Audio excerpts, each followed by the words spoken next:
இந்த உங்களுடைய அன்பான வரவேற்பிற்கு என்னுடைய மனமார்ந்த நன்றியை தெரிவித்துக் கொள்கிறேன். இந்த நிகழ்ச்சியிலே கலந்து கொண்டிருக்கக்கூடிய நம்முடைய அமைச்சர் ராஜகண்ணப்பன் அவர்களே, மாவட்ட கழகத்தின் செயலாளர் காதர் பாக்ஷா முத்துராமலிங்கம் அவர்களே, பரமக்குடி சட்டமன்ற உறுப்பினர் சே முருகேசன் அவர்களே, திருவாரணை சட்டமன்ற உறுப்பினர் கரு மாணிக்கம் அவர்களே, இங்கே உரையாற்றி அமர்ந்திருக்கக்கூடிய சமத்துவ மக்கள் கழகத்தின் தலைவர் எரணாவூர் நாராயணன் அவர்களே, அனைவருக்கும் வணக்கம்.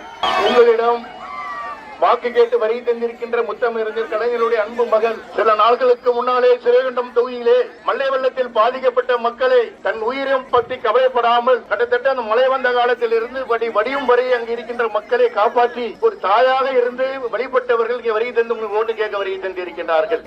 அதே போல தம்முடைய அரசு நம்முடைய முதல்வர் அவர்கள் தளபதி அவர்கள் இந்த சமுதாயத்துக்கு 3 அமைச்சர்கள் ஒரு சபாநாயகரும் கொடுத்து அழகு பார்த்துக் கொண்டிருக்கிறார்கள். அது மட்டும் இல்லாமல் சாயல்குடி பகுதியில் இருக்கின்ற அனைத்து அதிகமாக வாழ்ந்து கொண்டிருக்கின்ற பனை தொழிலாளர்களுக்கு அது உரிமைக்காகவும் வாழ்வாதாரத்துக்காகவும் எனக்கு பனைமறை தொழிலாளர் நல வாரியம் என்ற அமைப்பை உருவாக்கி அதன் மூலமாக கொடுத்திருக்கிறார்கள். போன அரசு 10 ஆண்டுகளாக அந்த வாரியத்தை இழுத்து மூடிவிட்டது. தமிழ்நாடு முதலமைச்சர் அவர்கள் புதியதாக தமிழ்நாட்டினுடைய முதல்வர்கள் பதவியேற்றவுடன் உடனடியாக அந்த வாரியத்தை எனக்கு கொடுத்து கிட்டத்தட்ட 10 ஆண்டுகளாக அந்த நிவாரணம் பெற முடியாமல் இருந்த அந்த மக்களுக்கு ராமநாதபுரத்தை சேர்ந்த 40 லட்சம் ரூபாயை பாதிக்கப்பட்ட மக்களுக்கு, விபத்திலே பாதிக்கப்பட்டவர்கள், பள்ளி கல்லூரியிலே படிக்கின்றவர்கள், அது திருமணமாக கூடியவர்கள், இப்படி பல நிதியை எட்டி வைத்திருந்த அந்த அரசு நான் வந்து அதை பெற்றுக் கொடுத்திருந்தேன். அது மட்டும் இல்லாமல் முத்தமிழறிஞர் கலைஞருடைய 100வது பிறந்த நாளை முன்னிட்டு 1 கோடி பனை விதையிலே நட வேண்டும் என்று தமிழ்நாடு முதலமைச்சர்கள் உத்தரவிட்டார்கள்.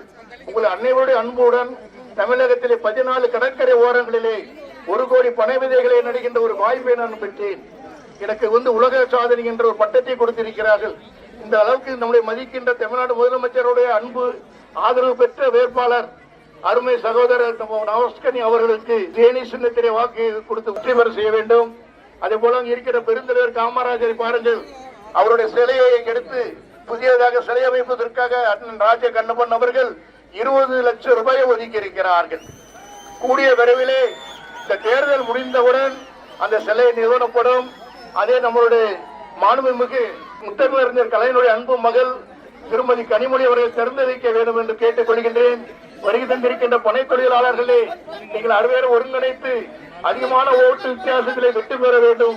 அதிகமான வெற்றி பெற வேண்டும் என்று கேட்டு விடைபெறுகிறேன். நன்றி, வணக்கம்.